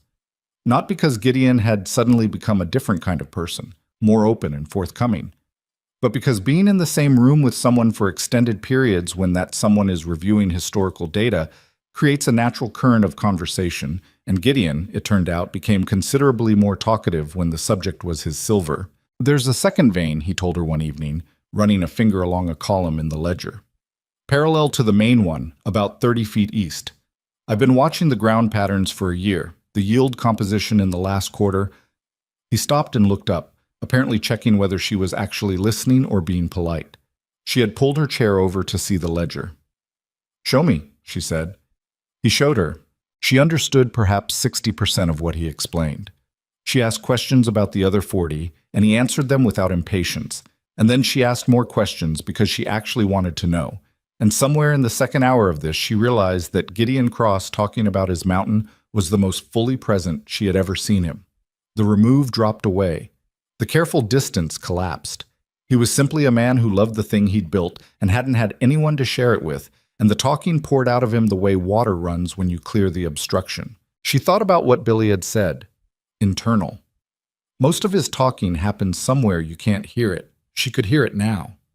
She found, sitting at that table with the lamplight on the ledger pages, and Gideon's voice low and precise and alive with something she hadn't seen in him before, that the thing she'd told herself she needed, patience, had apparently been doing its work without her noticing. But the talking was only one side of it. The other side came slower and less predictably, in the way real things usually did. It started with Thomas. She hadn't planned to talk about Thomas. She'd made a private arrangement with herself back in the first weeks that her grief was hers to carry and not something she was going to present to a man she barely knew who had enough of his own burdens. She'd honored that arrangement carefully. But in the second week of Gideon's recovery, when the snow outside was still deep and the days were long and quiet, and they were spending more time in the same room than they ever had before, something shifted in that arrangement. She had the pocket watch out on the table. She'd been winding it, which she'd made a habit since that first night, and Gideon saw it. He looked at it for a moment, then, "Is that my husband's?" she said. She said it without thinking, and then corrected herself with a strange little lurch. "My first husband's." Gideon was quiet. "Thomas?" she said. "His name was Thomas Hart." She turned the watch over in her palm. "He died in a tunnel collapse 6 weeks before you found me in that street." "I'm sorry," Gideon said. He said it plainly, without the elaborate sympathy people sometimes layered onto condolences to make themselves feel more adequate to the moment. Just, "I'm sorry," simple and meant. "He was a good man," she said, "not always a practical one. He believed things were going to work out more often than they did, which was sometimes wonderful and sometimes—" She stopped. "He laughed easily. I miss that the most, I think. The way he laughed before he decided whether something was funny." Gideon was watching her, not with pity, with that careful attention he gave things when he was genuinely trying to understand them. "You kept the watch," he said. "I couldn't leave it." She set it on the table. "I've been thinking I should put it away. Not forget it. I don't want to forget it. Just, she looked for the word. Stop carrying it in my hand and start carrying it somewhere else. There's no schedule for that, Gideon said. She looked at him. People tell you there's a schedule, he said, as if he was talking about something he'd thought about before from his own angle. A proper way to do it. A time when it's supposed to be done. He turned his coffee mug in his hands. I don't think there is. She waited. She'd learned that Gideon Cross, when he was approaching something from his own territory, needed the silence left open. My brother, he said. Daniel. He died 8 years ago. Fever. He was looking at the table. I came up here the year after. Everybody thought I came for the silver. A pause. The silver was why I stayed. She understood this completely and immediately. The way a place could become the repository for all the things you couldn't carry anywhere else. The way distance from people could feel, for a while, like relief. 8 years, she said. It gets different, not smaller, different. He looked up. You start to find places to put it that aren't in your hands all the time. She looked at the watch on the table between them. Then she picked it up and held it for a moment and then set it down and left it there. Didn't put it in her pocket, didn't take it back upstairs. Just left it on the table, where she could see it, where it wasn't hidden, where it was just a thing that had belonged to someone she loved and still did and always would. Thank you, she said quietly. He nodded and went back to his ledger. It wasn't a scene. It wasn't a breakthrough.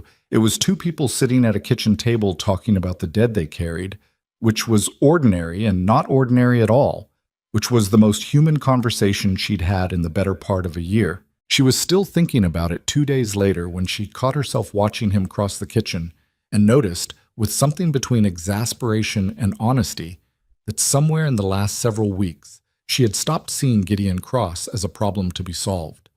She wasn't entirely sure what she was seeing him as instead. She kept that observation to herself for a while. The second week of recovery was better than the first. His color had come fully back, and the shallow breathing had deepened into something more normal. And while the ribs still had weeks of healing ahead of them, he'd stopped moving like every step required individual negotiation. He sat with her in the evenings and went through the ledger system she'd rebuilt and added notes of his own in the margins, in that clean, precise hand, and occasionally one of his notes would intersect with something she'd organized, and he'd say, "This is good," or "This works in the flat, factual way."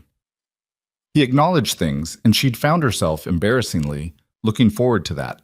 It was Billy who said it out loud, because Billy was 17 and had not yet developed the social instinct that told you when a thing was better left in the air. He said it to Eliza specifically, on a Tuesday afternoon when Gideon was in the barn directing Holt through a repair he wasn't supposed to be helping with physically, and Eliza had come in from checking the lower woodpile to find Billy sitting at the table eating cold biscuits, with the look of someone who'd been thinking hard about something. "Can I say something?" Billy said, "without you being weird about it?" "Probably not," Eliza said, "but say it anyway. You two are different now," he said, "than when you first got here." He watched her carefully. "I don't mean bad different. I mean, before, it was like you were two people being very careful about taking up the right amount of space. Now you're just," he gestured vaguely, "in the same room." She considered several responses. "That's fairly observant," she said finally. "I'm not just good with horses," Billy said with dignity. She smiled at that, a real one, the kind that arrived without being summoned. And Billy looked briefly delighted, the way he did when the world confirmed one of his better opinions of itself. "He talks more," Billy said, quieter now. "Since you've been here. I don't mean just lately, since the injury. I mean generally. He asks things. I don't know, he pays attention different." A pause. "He was fine before. He wasn't miserable or anything. He just was very self-contained, like a house with all the shutters closed. You can see there's light inside, but you can't really—" Billy stopped, appeared to feel he'd extended the metaphor past its useful limit. "Anyway, it's good. That's all I was saying." She thought about that later that night, sitting with the fire going low and Gideon across from her, both of them with books open that neither of them was entirely reading. A house with all the shutters closed. She thought about the shutters and what it meant that she could see the light now, that the shutters had not opened all the way, but had let in enough that the rooms inside were starting to be visible. She thought, when did I stop being afraid of what I'd find in there? She thought, I think when I found out it was a person. Just a person. Damaged in some of the same places I'm damaged. Careful in some of the same ways. Learning the same lesson I'm learning, which is that being alone for long enough starts to feel like a choice and then starts to feel like a sentence. Gideon, she said. He looked up from his book. She'd been going to say something practical. She'd had something practical prepared. Instead, she said, Are you glad I'm here? The fire made its sound. The question sat in the air between them. She watched him process it, watched the careful, deliberate way he turned the question over, the way he didn't give automatic answers, which was something she respected about him even when it made things harder. Yes, he said. No elaboration. No softening. Just the word, flat and final and entirely real. I'm glad I'm here too, she said. I didn't expect to be. I thought, when I said yes to you in that street, I thought I was just buying time, surviving until something else came along. She looked at her hands. But there isn't somewhere else I'm supposed to be. I didn't know that then. She looked up at him. I know it now. He held her gaze for a long moment. The light from the fire moved across his face, and she could see all the things in there that he didn't say readily. The long years of the mountain, the solitude that had become structural, the effort it was taking him to hold a door open that he'd kept shut for a very long time. I want to tell you something, he said. She waited. The night I found you, he said, in Blackridge. It wasn't a random thing, me being in town. I'd been putting off the supply run for 3 weeks. I kept making reasons not to go down. He looked at the fire. The mountain is easier than people. It always has been for me. I know what it wants. I know how to read it. He was quiet for a moment. Billy had been after me for a month about going, said I was getting strange. He didn't say that, but he meant it. A brief, almost expression. I finally went down. I was there one night. I was going to do the supply run and go back and not look at anybody, not talk to anybody, just get what I needed and come back up to where I knew what I was doing. She was very still. I saw Dodd throw you out, he said. I'd already finished my business. The wagon was loaded. I was leaving. He stopped. I watched you get up out of the snow, and I couldn't... He looked for the word, and she could see the effort of it, the genuine labor of making language do what he needed it to do. I couldn't walk away from that. I tried to decide whether I should, and I couldn't, so I didn't. The fire cracked. That's why, he said. If you ever wondered. She had wondered. She'd told herself various versions of the story, convenience, practicality, a man's calculation about what the mountain needed. All of those things had probably been true, but they had not been the whole truth, and she'd suspected that. And here was the whole truth sitting across from her in a chair, in a man who had trouble with people and had walked toward one anyway. She thought about Thomas, and his easy laugh, and the way love had been simple with him, arrived young and uncomplicated, before either of them had enough damage to make things hard. She thought about what it meant to come to something after damage, to come to it with full knowledge of what it cost, to choose it not because it was easy, but because you had looked at the alternative and found it unacceptable. I'm glad you couldn't walk away, she said. He nodded once. And for what it's worth, she said, I also couldn't walk away from you. I mean that I've had chances, small ones, to write to someone in Ohio, to go down to Carver's Junction and figure something else out. I thought about it in the first weeks. She was being honest because this was a conversation for honesty. But it always felt like leaving something I hadn't finished yet. And then it stopped feeling like that. And then it started feeling like this was just... She searched. Where I live, what I'm doing, what matters. She shook her head slightly. I stopped thinking of it as a temporary arrangement. I don't know exactly when. Gideon Cross looked at his wife across the firelight with an expression that was still reserved, still careful, still the expression of a man who had spent too long alone on a mountain to simply and easily put his whole self on display. But the shutters were open, the rooms were visible, and the light inside was real. He didn't reach across the space between them. She didn't either. They were both people who moved at the pace of things they were certain of, and this was not the moment for gestures, which could be misread and would feel cheap against the weight of what had just passed between them. But he held her gaze and did not look away, and she held his and didn't either. And the fire went on burning in the hearth of the house that was holding both of them against the mountain and the dark. Outside, something had changed in the weather. She noticed it distantly. The air had a different quality, the cold a slightly different character. The deep heart of winter had not broken, would not break for weeks, but something in it had shifted. A small thing, the kind you only noticed because you'd been paying very close attention. 3 weeks later, Gideon was back at the claim, not at full strength.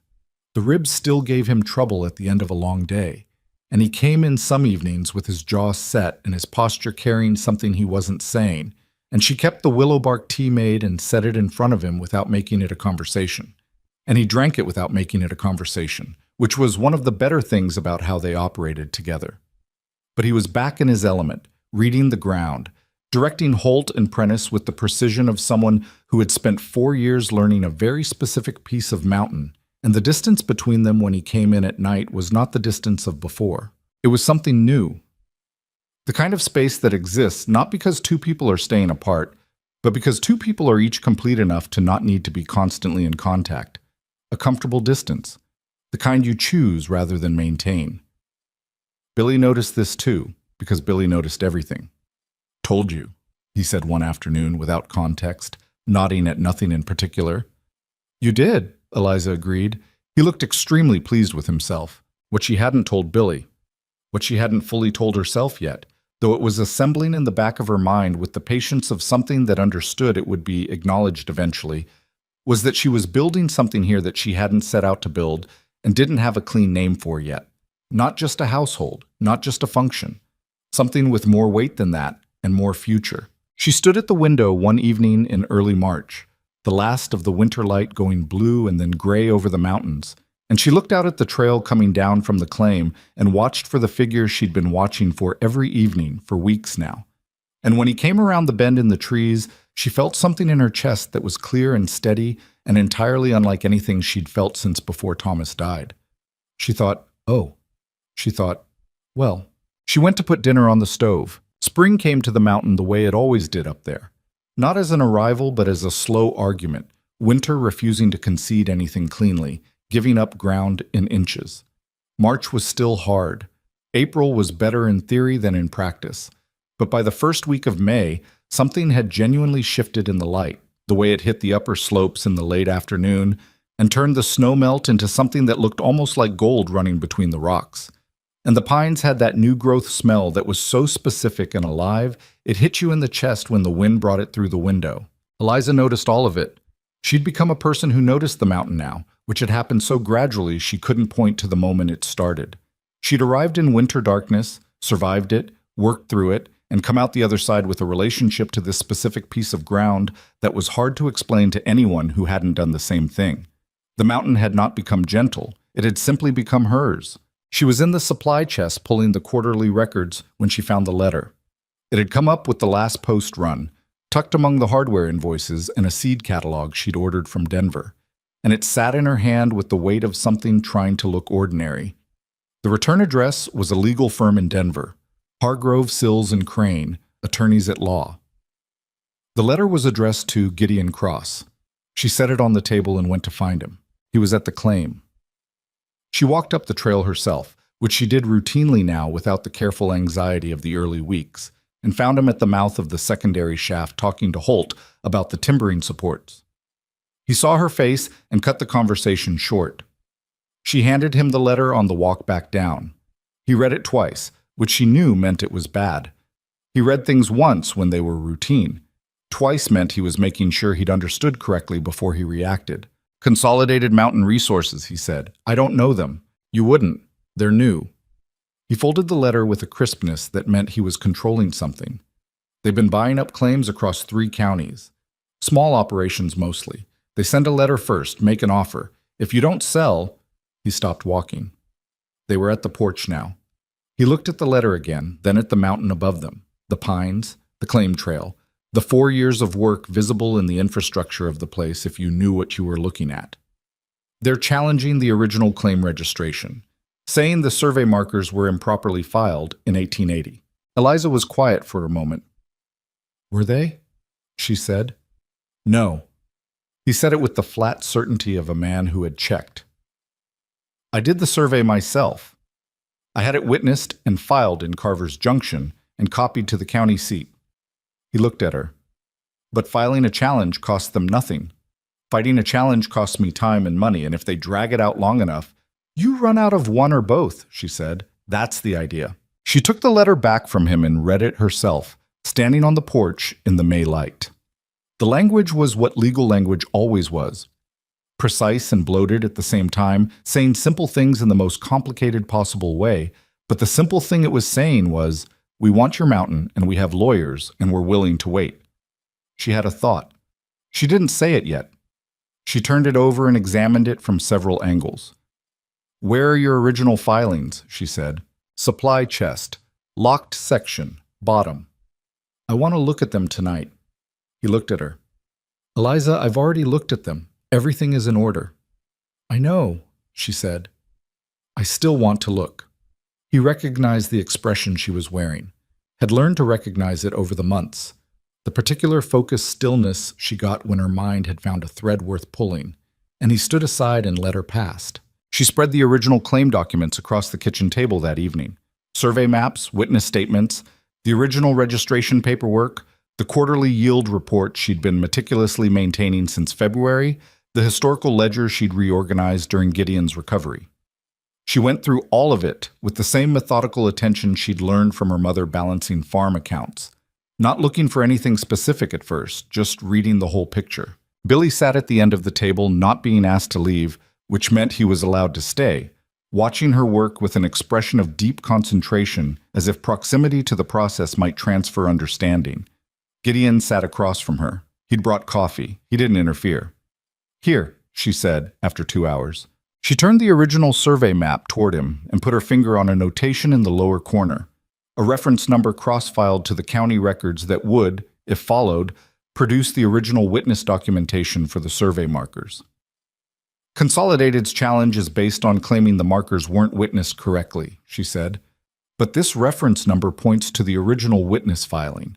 If that filing is still in the county records, it should be, then their whole challenge falls apart before it starts. She sat back. But we need the physical document. The reference number alone isn't enough. We need to produce the actual filing. A good lawyer can get it pulled from the county seat records and entered as evidence before they can claim it doesn't exist. Gideon looked at the map, looked at the reference number, looked at her. You found that in 2 hours, he said. I've been organizing these records for months. I know where everything is. She held his gaze. We need a lawyer, Gideon, a real one, not Pickman, someone who practices actual litigation. There's a firm in Carver's Junction. Is it good? I don't know. I've never needed a lawyer before. Then we go to Denver, she said. We go to Denver, we find a good one, and we take every document on this table with us. He looked at the table, the spread of papers, years of careful record keeping, the evidence of everything they'd built here assembled in one place. And she could see him calculating, which was what he always did, weighing the cost, the time, the exposure of going down off the mountain into the city, of putting the claim's fate in the hands of another person. I can go alone, she said, if you'd rather stay with the claim. I'm not sending you to Denver alone. I've managed on my own before. That's not... He stopped. Something moved across his face. I'll go with you. We both go. A pause. Billy can manage here for a week with Holt. Billy, who had been pretending not to listen with complete unsuccessfulness, said, I can absolutely manage here. Without burning anything down, Gideon said. The barn fire was one time, and it wasn't really a... Billy. I won't burn anything down, Billy said. They left on a Tuesday, the trail clear enough by May for the wagon, the mountains behind them as they descended toward the valley, and the road that led eventually to the railroad town and then to Denver. Eliza sat beside Gideon on the wagon seat with the leather document case in her lap. Everything organized, indexed, in the order a lawyer would need them, and watched the altitude change, the vegetation shifting from mountain pine to scrub to the wider open grassland of the lower elevations. It felt strange to leave. Stranger than she'd expected. She hadn't left the mountains since January. She hadn't thought about that much until now, sitting on the wagon watching the world open up below them. 6 months. She had lived on that mountain for 6 months, and somewhere in those months it had become the place she thought of when she thought the word home, which was not something she would have predicted in the street in Blackridge with the snow in her hair and $4 in her pocket. She thought about the woman she'd been in that street, 24 years old and out of options, and making a decision so fast there hadn't been room to be properly afraid of it until afterward. She thought about whether that woman would recognize herself now, the one who knew where the willow bark was kept and how to read the bad weather coming in the sky, and exactly which pages of the medical book were worth studying, who had a mountain and a man and a strange, honest, difficult, useful life. She thought the woman in the street might have cried if she could have seen this far ahead. Out of relief, probably. Maybe out of something more complicated.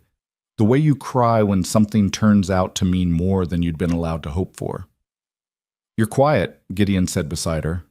"I'm thinking." "About Denver?" "About January," she said. "About that street." He didn't say anything for a moment. The horses moved steadily down the grade. A hawk turned slow circles above the valley. "Do you regret it?" he asked. He said it without particular anxiety. A plain question, the way he asked plain questions. "Not for a single day," she said. And that was true in a way very few things were entirely true. Not without complexity, not without grief for Thomas and the life that had ended before this one started, not without the understanding that hard things had happened to bring her here. But underneath all of that, underneath the complexity, not for a single day. He put his hand over hers on the document case. Not a dramatic gesture, brief, firm, then gone, because that was how he was. But there, Denver was loud and large and smelled like coal smoke and horse traffic, and the particular combination of money and desperation that all cities seemed to produce when mining wealth was involved.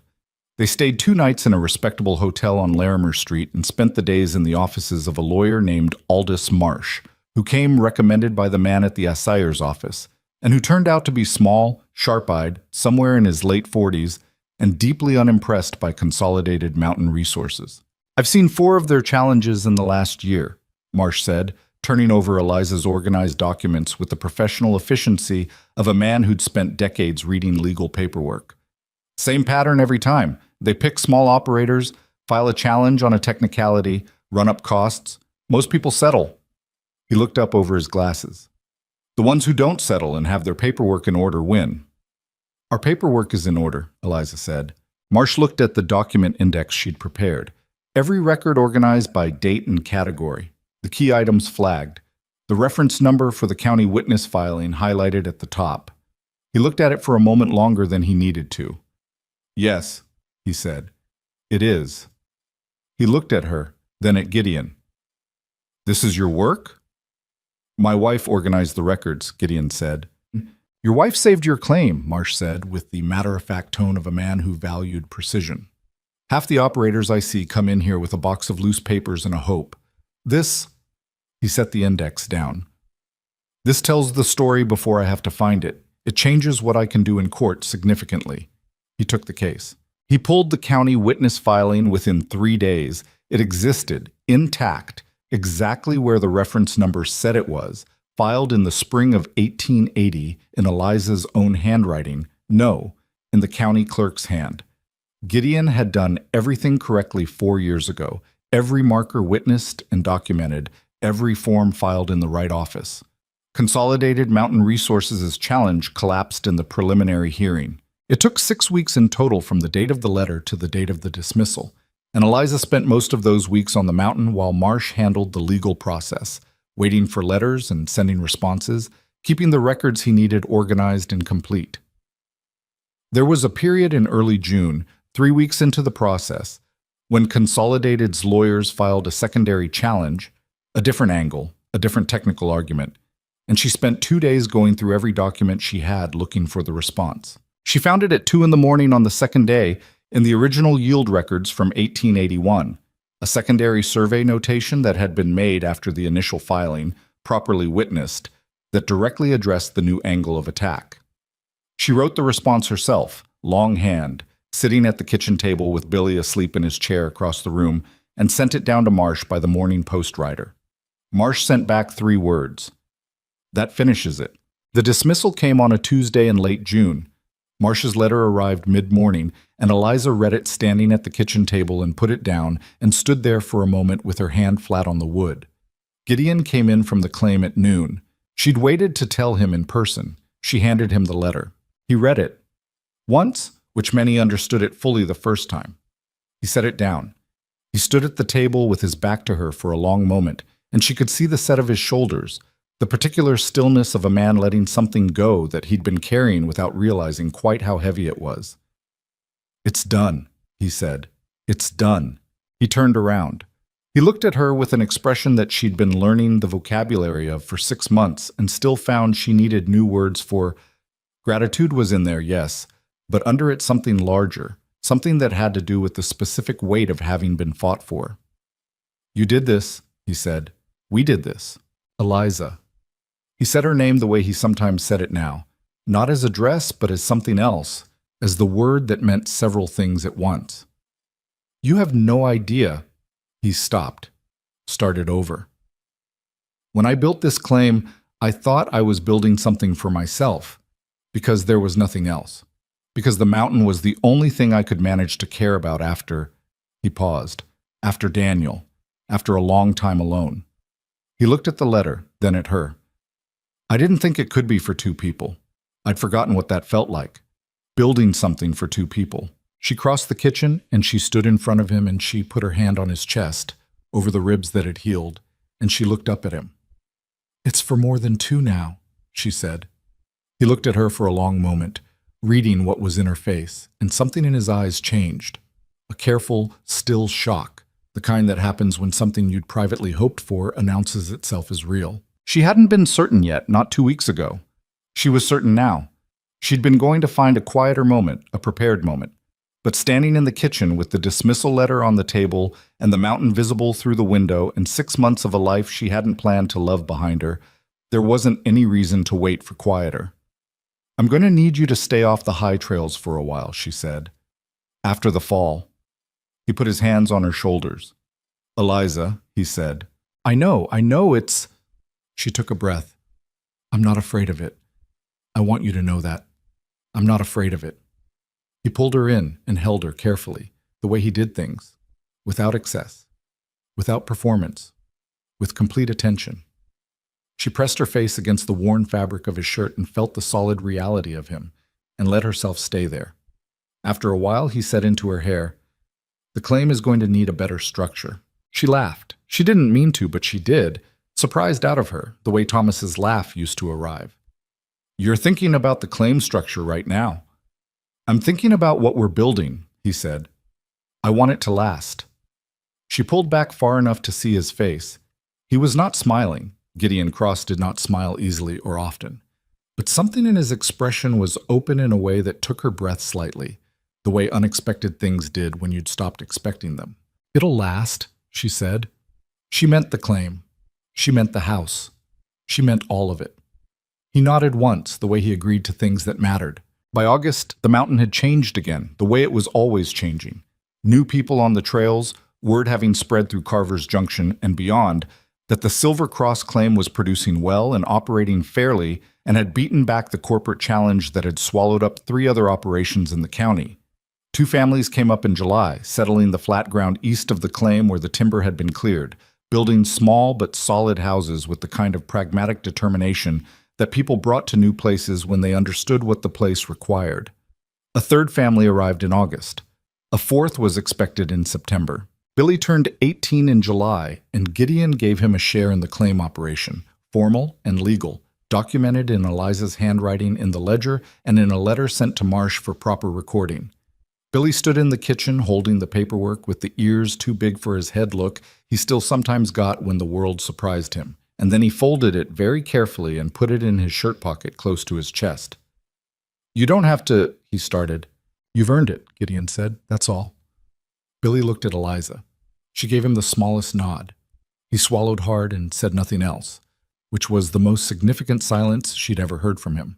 In September, Eliza stood on the front porch of the house that had scared her, first night, with its size and its solidity and its complete indifference to who she'd been before, and looked down the slope toward the small scatter of buildings that had assembled themselves around the claim operation over the summer. Cookfire smoke from two of the new houses, a dog barking somewhere down the trail, the sound of children, which was new and strange and good in the way strange good things were. She had a letter in her hand from a woman in Carver's Junction, the wife of one of the timber contractors who'd heard about the blizzard night and the stitching, and who wanted to know if Eliza had any medical knowledge because the nearest doctor was 12 miles away, and the winter was coming, and several families on the mountain had no one else to ask. She'd been thinking about that letter for 3 days. She heard Gideon's step on the porch behind her. He came and stood beside her and looked at what she was looking at. The new houses, the smoke, the evidence of a community assembling itself around the thing they'd built and fought for and held on to. "What's the letter?" he said. "A woman who needs someone with medical knowledge." She paused. "I have a book with dog-eared pages and one successful stitching to my name." "You have more than that." "I know," she said. "I know I do." She folded the letter. "I'm going to write her back. I'm going to say yes." She looked at him sideways. "You're not going to tell me it's too much?" "No," he said. "I'm not." She nodded. The mountain was going gold now with the turn of the season, the aspens catching first, that particular Colorado yellow that looked almost unreal against the dark pines. The sky above the peaks was the deep blue of high altitude and clear weather, the kind of blue that made you understand why people came to these mountains, even knowing what they cost. She thought about something she'd never had adequate words for, the things she'd learned up here that no one had taught her, and that she didn't think you could teach directly. That survival wasn't the end of a story. It was just the beginning of the next one. That the woman who'd gotten up out of the snow in Black Ridge in January hadn't been reborn into someone new. She'd been continuous with that woman, connected to her, was still her in all the ways that mattered, had simply been given the conditions to find out what she was made of. What she was made of had turned out to be more than she'd known. That was the thing worth knowing. Not that the world got kinder, or that luck turned, or that the right person appeared at the right moment. Though all of those things had happened, and she was not ungrateful. But that she had been, in herself, enough. Enough to make the choice, enough to climb the mountain, enough to do the stitching and find the document and fight for what mattered. Enough to let something new grow in the cleared ground left by grief. She was not a different person than the one who'd collapsed in the snow. She was the same person, having found out what she was capable of. That was what the mountain had given her. Not safety, not ease, the knowledge of herself.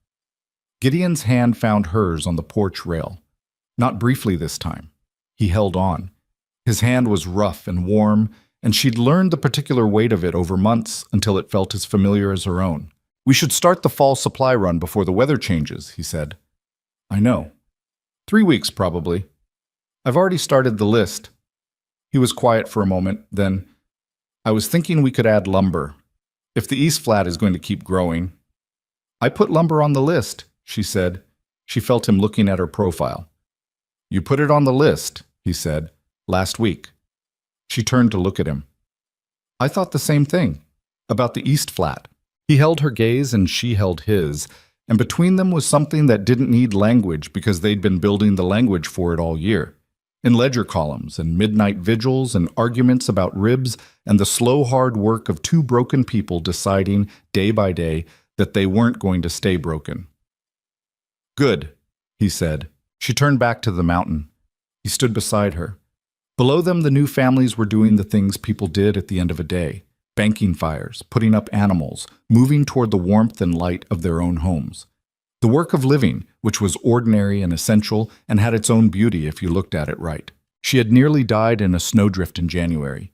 She had said yes to a stranger in the dark. She had stitched a wound by firelight in a blizzard and found a document at 2 a.m. and learned to read the weather coming in a sky she hadn't known before. None of it had been smooth. None of it had been guaranteed. The grief was still real, and the work was still hard, and winter was coming again with all its demands. And she was still, on some days, figuring out who she was in this life that had grown up around her unexpected as spring. But she was here.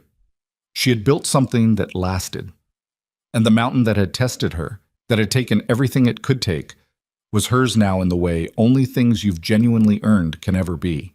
Eliza Cross stood on her porch in the September light and breathed in the cold, clean air coming off the peaks, and she stayed there until the sun went down behind the western ridge and the first stars came out above the tree line. Then she went inside. The fire was going, dinner needed making, there was a letter to write and a supply list to finish and a life to keep building, the same as every day, which was enough, which was everything. She closed the door behind her. The mountain held the dark, the same as it always had, but this time there were lights in the windows.